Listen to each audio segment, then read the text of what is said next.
Hello everyone. तो आज हम इस वीडियो में इस हफ्ते का करंट अफेयर देख लेते हैं। तो आइए हम शुरू करते हैं इस हफ्ते का करंट अफेयर। तो हमारा पहला क्वेश्चन है कि हाल ही में इजराइल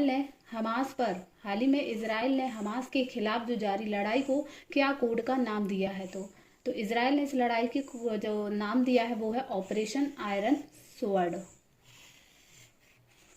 तो इजराइल ने हमास के खिलाफ अपने इस ऑपरेशन को एक खास नाम दिया है। इसे ऑपरेशन आयरन स्वाड नाम दिया गया है। ऑपरेशन आयरन स्वाड के जरिए इजराइल अब की बार हमास को ऐसा सबक सिखाने की कोशिश कर रहा है। नेक्स्ट क्वेश्चन है हमारा, हाल ही में किस देश के राष्ट्रपति को JNU द्वारा मानद डॉक्टरेट की उपाधि से सम्मानित किया गया है। तो तंजानिया की जो राष्ट्रपति ये भारत की राष्ट्रपति है द्रौपदी मुर्मू और ये है भारत के प्रधानमंत्री नरेंद्र मोदी। तो जवाहरलाल नेहरू विश्वविद्यालय यानी कि JNU ने तंजानिया की जो राष्ट्रपति हैं वो है सानिया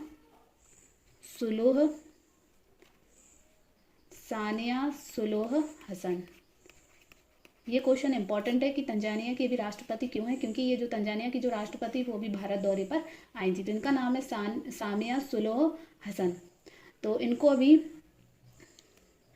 को डॉक्टरेट की मानद उपाधि से नवाजा गया है। इसी के साथ वह JNU द्वारा डॉक्टरेट की मानद उपाधि से सम्मानित की जाने वाली ये पहली महिला बन गई हैं। नेक्स्ट क्वेश्चन है हमारा कि हाल ही में किस भारतीय क्रिकेटर को ड्रेसिंग रूम में best fielder of the award से सम्मानित किया गया है। तो विराट कोहली को। भारत बनाम ऑस्ट्रेलिया मुकाबले में सर्वश्रेष्ठ क्षेत्र रक्षण करने वाले विराट कोहली को भारत के ड्रेसिंग रूम में best fielder of the match के पुरस्कार से नवाजा गया है। नेक्स्ट है हमारा, हाल ही में इजराइल से भारतीयों को निकालने हेतु भारत सरकार ने क्या शुरू किया है, मतलब कौन सा अभियान शुरू किया है। तो ऑपरेशन अजय ये जो ऑपरेशन है वह इजराइल में फंसे नागरिकों को निकालने के लिए भारत सरकार द्वारा शुरू किया गया है। चार्टर्ड विमान के जरिए अब तक कुल 644 यात्रियों की सकुशल स्वदेश वापसी कराई गई है। तेल अवीव से अभी 197 का जो तीसरा जत्था था वह 15 अक्टूबर को दिल्ली पहुंचा था। तो अभी तक इजराइल से 644 यात्रियों या 644 भारतीयों को अपने भारत वापस ला चुकी है सरकार। नेक्स्ट क्वेश्चन, राष्ट्रीय खेल दिवस 2023 का आयोजन कहाँ पर किया जाएगा। तो ये होगा गोवा में। इस साल राष्ट्रीय जो खेल है नेशनल गेम्स गोवा में आयोजित किए जाएंगे और ये जो संस्करण होगा वह 37वां संस्करण होगा। और इसके बाद ये जो मैच होंगे वह 26 अक्टूबर से 9 नवंबर तक ये आयोजित किए जाएंगे गोवा में। ये 37वां संस्करण होगा। राष्ट्रीय खेल था जो वो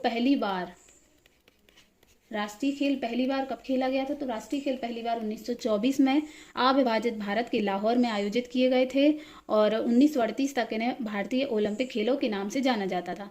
राष्ट्रीय खेल 2023 में कई खेलों की शुरुआत होगी जिनमें फुटबॉल, रोल बॉल, गोल्फ, कलियारुपट्टू, पेनकक, सिलाट आदि शामिल हैं। नेक्स्ट हमारा, IOC ने भारत में ओलंपिक खेलों को बढ़ावा देने के लिए किसके साथ समझौता किया है। तो रिलायंस के साथ समझौता किया है। IOC यानी कि इंटरनेशनल ओलंपिक कमेटी ने भारत में ओलंपिक वैल्यू एजुकेशन प्रोग्राम की सफलता के लिए रिलायंस फाउंडेशन के साथ हाथ मिलाया। इस समझौते में ओलंपिक संग्रहालय भी साथ रहेगा। नेक्स्ट क्वेश्चन है, वैश्विक भुखमरी सूचकांक 2023 में भारत को किस स्थान पर रखा गया है। तो 111वें स्थान पर। अभी हाल ही में जो वैश्विक भुखमरी सूचकांक यानी कि ग्लोबल हंगर इंडेक्स जो जारी किया गया है उसमें जो भारत की रैंक है वो है 111वीं रैंक है। कुल 125 देशों में भारत की रैंक 111वीं है और यह भारत में भुखमरी के गंभीर स्तर को दर्शाता है। रिपोर्ट के अनुसार जो शीर्ष 4 रैंक वाली कंपनी है यानी जो शीर्ष 4 देश ऐसे हैं जो टॉप पर रैंक है, उनमें से एक है बेलारूस के बाद आ जाएगा बोस्निया के बाद हर्जेगोविना, ये देश है सारे। उसके बाद आ जाएगा चिली। ये जो 4 देश हैं ये शीर्ष रैंक वाले देश है यानी कि यहाँ भुखमरी का स्तर काफ़ी निम्न है। और यहाँ यमन जो कम भुखमरी मतलब जहाँ ज़्यादा है, यमन, मेडागास्कर, यमन, मेडागास्कर और मध्य अफ्रीकी गणराज्य सूचकांक में सबसे नीचे है और इसमें भारत की जो रैंक है वो है 111वीं। नेक्स्ट हमारा देश में किस जगह 15,500 फीट की ऊंचाई पर पहला मोबाइल टावर लगाया गया है? तो सियाचिन ग्लेशियर पर। समुद्र तल से लगभग 15,500 फीट से भी ज्यादा ऊंचाई पर मोबाइल टावर लगाया गया है। लद्दाख के सियाचिन में भारत संचार निगम लिमिटेड यानी कि BSNL ने बेस ट्रांसीवर स्टेशन को डिप्लॉय किया है। ऐसा करने वाला BSNL देश का पहला दूरसंचार ऑपरेटर बन गया है। सरकारी टेलीकॉम कंपनी ने यह जानकारी सोशल मीडिया प्लेटफॉर्म एक्स पर शेयर की। एक्स मतलब ट्विटर हो जाएगा।